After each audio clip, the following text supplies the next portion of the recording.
വിവാഹം നടക്കാൻ 100% ഉറപ്പുള്ള നമ്മൾക്കും സെലിബ്രേറ്റ് ചെയ്യാലോ. ജാസ്മിൻ, ഇനി ഡാൻസ് നിന്റെ വക. അയ്യോ, ഞാനോ? എന്താ, നിനക്ക് ഡാൻസേ അറിയില്ലേ?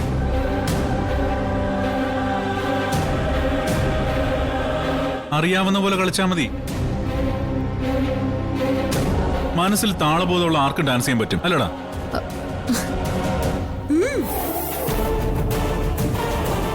സപ്പോർട്ടിന് ഇവനെ കൂടെ വിളിച്ചോ.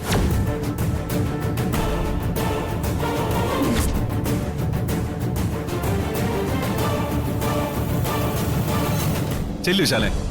ചേച്ചി വാടാ. വാ മോനെ.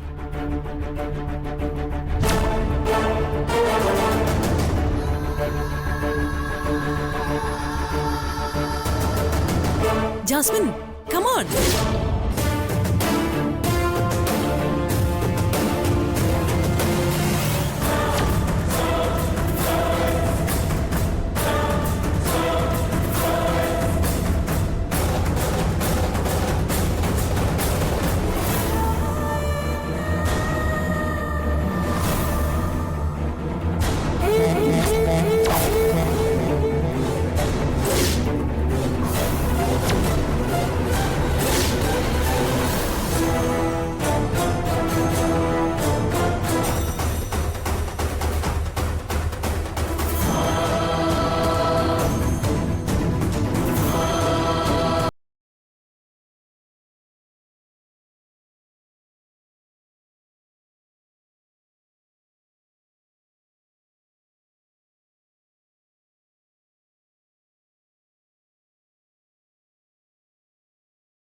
Super performance.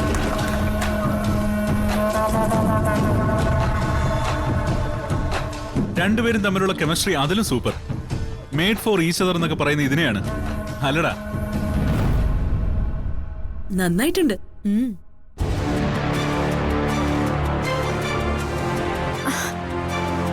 ഇത് കേട്ട് നീ എന്തിനാ വിഷമിക്കുന്നേ? എന്ത് നഷ്ടം സംഭവിച്ചാലും ഇതൊന്നും നിന്നെ ബാധിച്ചിട്ടില്ലെന്നും കല്ല് പോലെ നിൽക്കുമെന്നും നീ അവർക്ക് മനസ്സിലാക്കി കൊടുക്കണം. അതാണ് വേണ്ടത്.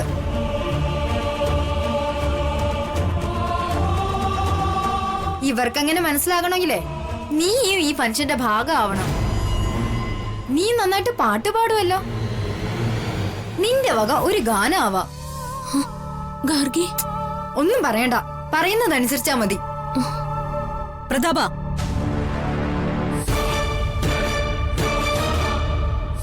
പ്രതാപൻ എവിടെ? പുറത്തേക്ക് പോകുന്ന കണ്ടു. ഇവിടെ ഉള്ളവരുടെ പാട്ട് കേൾക്കണതോർത്ത് പോയതായിരിക്കും. അവന്റെ ഒരു കാര്യം, നിക്കുന്ന നിപ്പി കാണില്ല. ഇത് സ്ഥിരം പരിപാടിയാ. ഇനി നാളെ മണ്ഡപത്തിൽ നോക്കിയാ മതി. ലേഡീസ് ആൻഡ് ജെന്റിൽമാൻ, എന്റെയും ജാസ്മിന്റെയും അലമ്പ് ഡാൻസിന് ശേഷം അതിമനോഹരമായ ഒരു പാട്ടുമായേ നിങ്ങളെ രസിപ്പിക്കാൻ എത്തുന്നു ശ്രീമതി പാർവതി വിശാൽ.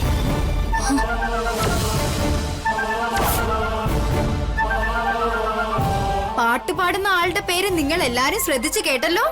ശ്രീമതി പാർവതി വിശാൽ.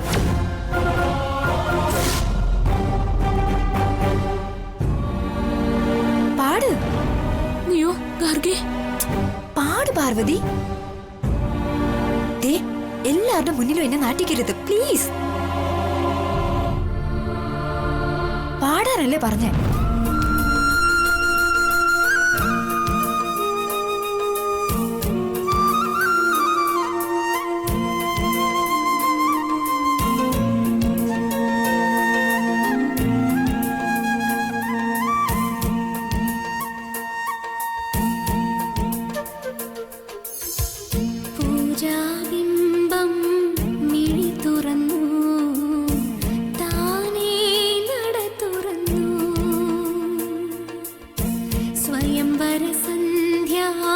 രാജകുമാരി നിന്നു തിരുനട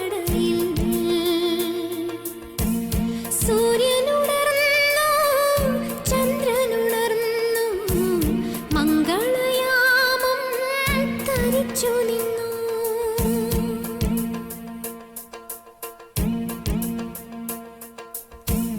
സൂര്യനും സ്വന്തം, ചന്ദ്രനും സ്വന്തം, സന്ധ്യേ നീ ഇന്നാർക്കു സ്വന്തം. പൂജാബിംബം മിഴി തുറന്നു, താനേ നട തുറന്നു.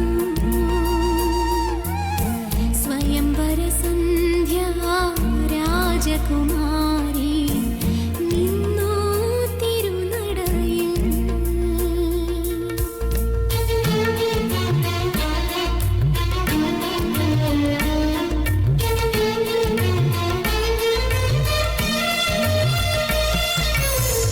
എന്തിനു സന്ധ്യ നിൻമിഴിപ്പൂക്കൾ നനയുവതെന്തിനു വെറുതെ. ആയിരം ആയിരം കിരണങ്ങളോടെ ആശീർവാദങ്ങളോടെ സൂര്യവസന്തം ദൂരെയൊഴിഞ്ഞു തിങ്കൾ തോഴനു വേണ്ടി, സ്വന്തം തോഴനു വേണ്ടി. പൂജാബിംബം മിഴി തുറന്നു, താനേ നട തുറന്നു. സ്വയംവര സന്ധ്യ രാജകുമാരി നിന്നു തിരുനടയിൽ.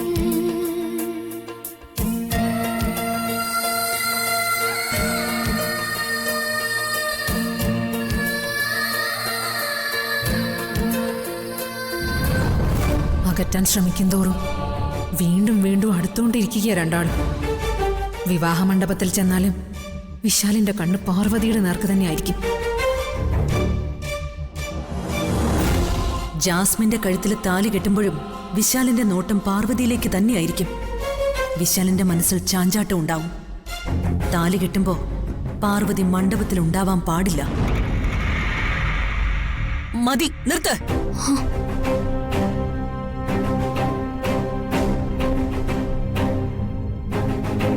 വിനയ്, ഫോട്ടോ സെഷൻ അറേഞ്ച് ചെയ്തേ, വേഗം. ശരിയമ്മേ.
ആഹാ, ഇവിടെ നിൽക്കുമായിരുന്നോ?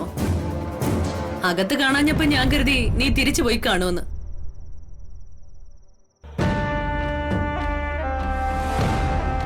അമ്മയും ഗോപിയേട്ടനുമെല്ലാം ഇപ്പോഴും മനസ്സുകൊണ്ട് പാർവതിയുടെ കൂടെ തന്നെയാ.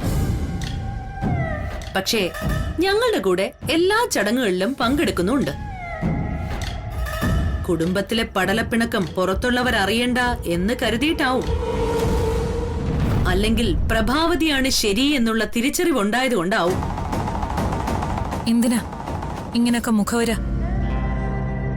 എന്നോട് എന്തെങ്കിലും പറയാനുണ്ടെങ്കിൽ വളച്ചു കെട്ടില്ലാതെ പറയേ. അച്ഛനും അമ്മയും കാണിക്കുന്ന മര്യാദ എന്തുകൊണ്ട് നീ കാണിക്കുന്നില്ല? പാർവതിയുടെ താലി പൊട്ടിക്കാൻ ഞാൻ സഹായിക്കണമെന്നാണോ പറഞ്ഞു വരുന്നത്? നിന്റെ ഒരു സഹായവും എനിക്ക് വേണ്ട. നിന്റെ സഹായത്തോടെ അല്ലല്ലോ ഞാൻ കാര്യങ്ങൾ ഇവിടം വരെ കൊണ്ടെത്തിച്ചത്. തുടങ്ങി വെച്ചത് പൂർത്തിയാക്കാനും എനിക്കറിയാം. ശരിയാ, എനിക്കറിയാം. ഒരു പെൺകുട്ടിയുടെ ജീവിതം തകർക്കണമെങ്കിൽ ഒട്ടും മനസാക്ഷിയില്ലാത്ത മറ്റൊരു പെണ്ണിനെ കളത്തിലിറക്കി കളിച്ചാ മതിയെന്ന് നിനക്കറിയാം. നീ ജയിച്ചോണ്ടിരിക്ക. പക്ഷെ പ്രഭാവതി, ഭർത്താവ് ജീവിച്ചിരിക്കെ താലി അഴിച്ചു മാറ്റേണ്ടി വരുന്ന ഒരു പെണ്ണിന്റെ ശാപം നിന്റെ തലയിൽ വന്ന് വീഴും. കൂടെ നിന്ന് വിവാഹം നടത്തുന്നവർ അവരുടെ പാട്ടിന് പോവും. അനുഭവിക്കാൻ നീ മാത്രമേ കാണൂ. അതോർത്ത് കളിച്ചാ നിനക്ക് നല്ലത്. ഈ അവസാന നിമിഷവും പ്രഭാവതിയെ ഉപദേശിച്ച് മനസ്സ് മാറ്റാൻ ശ്രമിക്കുന്ന നിന്നെ ഞാൻ എന്താ വിളിക്കേണ്ടത്? ആത്മാർത്ഥതയുടെ നിറകുടത്തോട് എനിക്കൊരു കാര്യം പറയാനുണ്ട്. അതിനാ ഞാൻ വന്നത്. ചടങ്ങുകൾ നടക്കുമ്പോ നീ കൂടെ ഉണ്ടാവണം, ഇവിടെയും മണ്ഡപത്തിലും എല്ലാം. നിന്റെ മഹനീയമായ സാന്നിധ്യം കൊണ്ട് പരിപാടികളെല്ലാം മംഗളകരമായി നടന്നു എന്ന് നാട്ടുകാര് പറയണം. അല്ലാതെ രാധിക അവിടെ ഉണ്ടായിട്ടും ചടങ്ങ് നടക്കുന്നിടത്തേക്കൊന്ന് എത്തി നോക്കിയതുപോലും ഇല്ല എന്ന ആൾക്കാരെ കൊണ്ട് പറയിപ്പിക്കരുത്. മനസ്സില്ലെങ്കിലോ?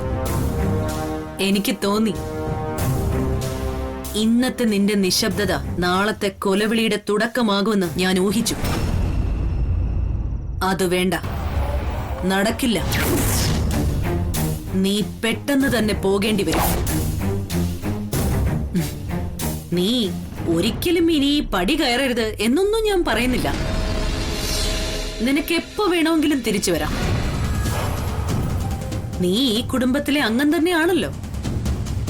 പക്ഷേ വിവാഹം നടക്കുമ്പോ മനസ്സുകൊണ്ടുപോലും കൂടെ നിൽക്കാൻ താല്പര്യമില്ലാത്ത നിന്റെ സാന്നിധ്യം ഈ വീട്ടിലുണ്ടാവാൻ പാടില്ല. തുറന്നു പറയുന്നതിന് നന്ദിയുണ്ട്. പാർവതിയുടെയും ഗോപിയേട്ടന്റെയും അമ്മയുടെ ഒന്നും മനസ്സ് വിഷമിപ്പിക്കണ്ടെന്ന് കരുതിയാ ഞാൻ ഇങ്ങോട്ട് വന്നത്. അല്ലാതെ മനസ്സുണ്ടായിട്ടല്ല. എന്തുകൊണ്ട് വിവാഹത്തിൽ പങ്കെടുത്തില്ല എന്ന് ചോദിച്ചാ എനിക്ക് പറയാനൊരു കാരണമായല്ലോ. ഓ, നിന്റെ ആഗ്രഹം തന്നെ നടക്കട്ടെ പ്രഭാവതി. അത് തന്നെയാണല്ലോ ഇവിടുത്തെ പതിവും.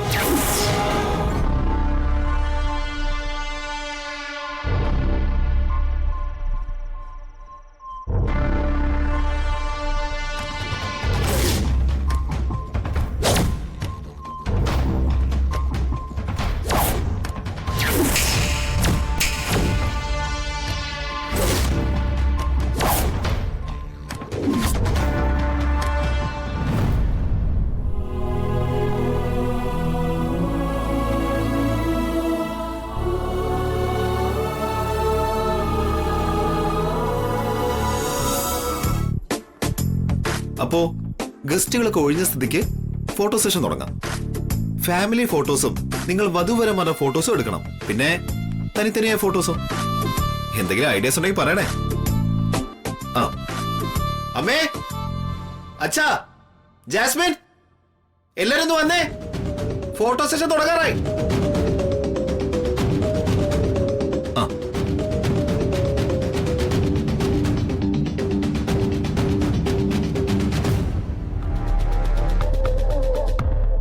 ആഹാ, ഫോട്ടോഗ്രാഫർ ഇല്ലാതെയാണോ ഫോട്ടോ സെക്ഷൻ? ഫോട്ടോഗ്രാഫറൊക്കെ വന്നിട്ടുണ്ട്. നിങ്ങൾ ഇവിടെ നിൽക്കേ, ഞാൻ പോയി വിളിച്ചിട്ട് വരാം.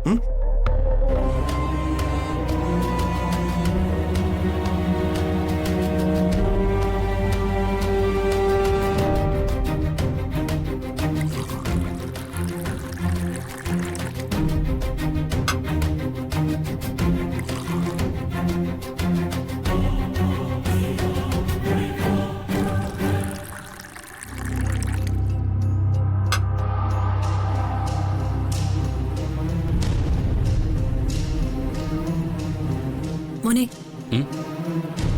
ഞാൻ കുറെ നേരമായി ശ്രദ്ധിക്കാം. നീ എന്താ മോനെ വല്ലാതെ ഗ്ലൂമി ആയിരിക്കുന്നേ? എന്തെങ്കിലും പ്രശ്നമുണ്ടെങ്കിൽ നീ അമ്മയോട് പറയും മോനെ.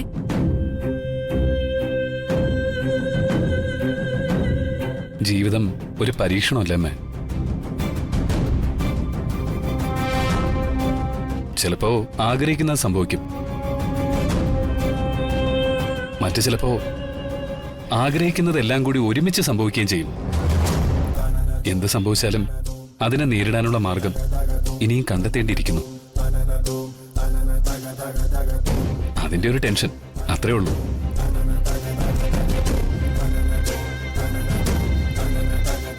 Photographer ready.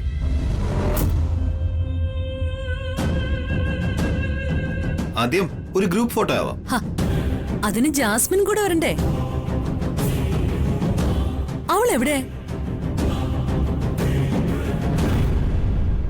ഒരു ഫോണുമായിട്ട് ടെറസിലേക്ക് പോകുന്നതൊക്കെ ഞാൻ കണ്ടു.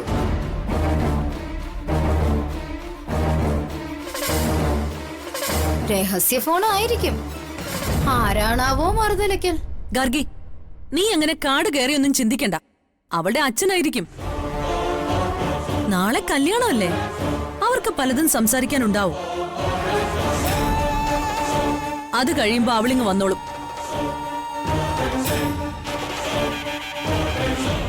എന്നാലിപ്പോ ഇവരുടെ കുറച്ച് സ്റ്റിൽസ് എടുക്കാം. വെയിറ്റ്, എടാ, ഗ്രൂപ്പ് ഫോട്ടോ എടുക്കുമ്പോ എന്തെങ്കിലും ഒരു വെറൈറ്റി വേണം.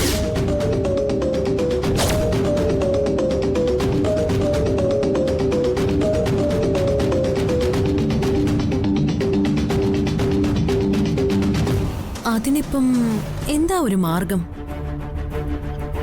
ഞാനൊരു വഴി പറയാം. നവവധൂവരന്മാർക്ക് ഓരോ ഹാരം കൊടുക്കാം, പൂമാല. ആ, ഉം.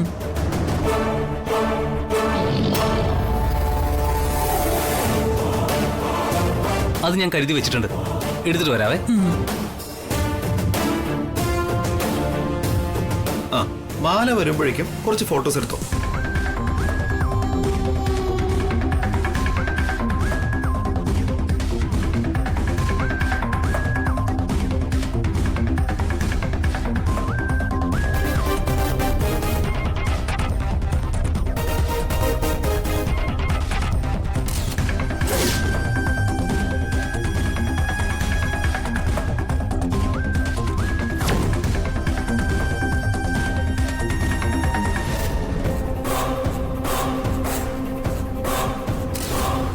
വിശാൽ, ആരെയാ തിരയുന്നത്? ക്യാമറ നോക്കി നിക്ക്. ചിരിച്ച മുഖമായിട്ട് വേണം ഫോട്ടോയ്ക്ക് പോസ് ചെയ്യാൻ.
വിഷം കൃത്യമായ ഡോസിൽ സ്പ്രേ ചെയ്ത് കൊടുത്ത ഹണിമൂണിന് പോകേണ്ട സമയമാവുമ്പോഴേക്കും വിശാലിനെ തെക്കോട്ടെടുക്കാൻ കഴിയും.